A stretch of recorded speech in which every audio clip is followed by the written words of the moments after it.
This is VOA News. I'm Tommie McNeil. Sudan's former president, Omar al-Bashir, appeared in court Monday to face corruption charges 4 months after he was ousted by the military.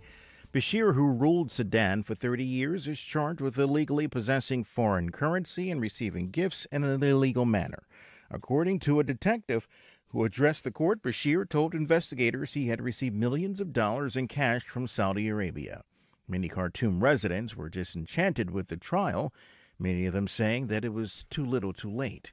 U.S. Vice President Mike Pence urged China on Monday to act in a humanitarian manner to resolve differences with pro-democracy protesters in Hong Kong. But for the United States to make a deal with China, Beijing needs to honor its commitments, beginning with the commitment China made in 1984 to respect the integrity of Hong Kong's laws through the Sino-British Joint Declaration. Pence quoted President Trump as saying that it'll be much harder for the U.S. to reach accord on a new trade deal with China if something violent happens in Hong Kong.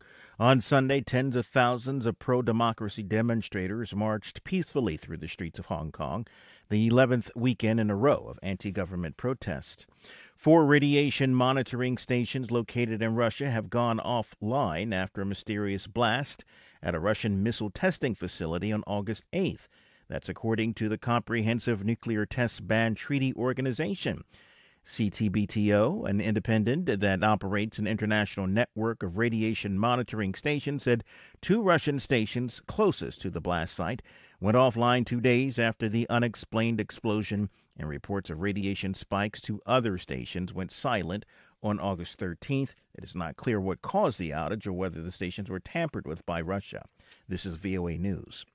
An Iranian supertanker with $130 million worth of light crude oil on board left Gibraltar and was heading into the Mediterranean Sea Monday. Its next destination is reported to be Greece.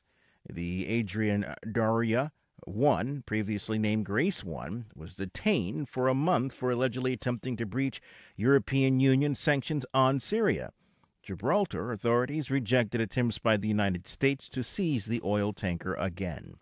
Afghanistan's president marked the nation's centennial Independence Day by vowing to eliminate all safe havens of Islamic State after following a bombing at a wedding late Saturday that killed at least 63 people, including children, and wounded 183.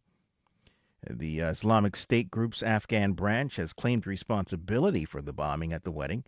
The Taliban condemned the bombing. A spokesman for the insurgent group said that such barbaric, deliberate attacks against civilians, including women and children, are forbidden and unjustifiable. President Trump spoke on the phone Monday in separate calls with prime ministers of India and Pakistan.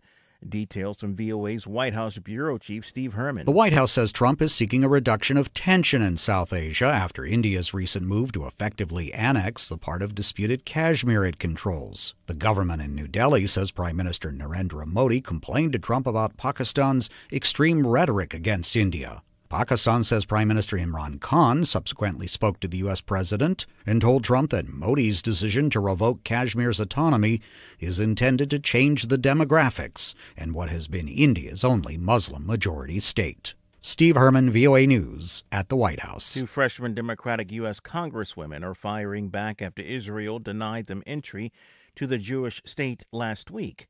Representatives Ilhan Omar and Rashida Tlaib called on fellow members of Congress to visit while they cannot.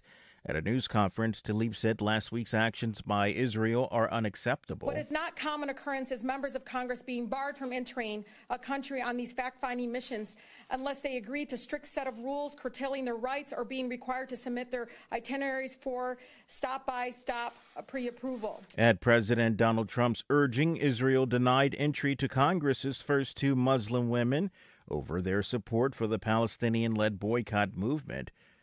Tlaib and Omar, who had planned to visit Jerusalem and the Israeli-occupied West Bank on a tour organized by a Palestinian group, are outspoken critics of Israel's treatment of the Palestinians. Find more at voanews.com. I'm Tommie McNeil, VOA News.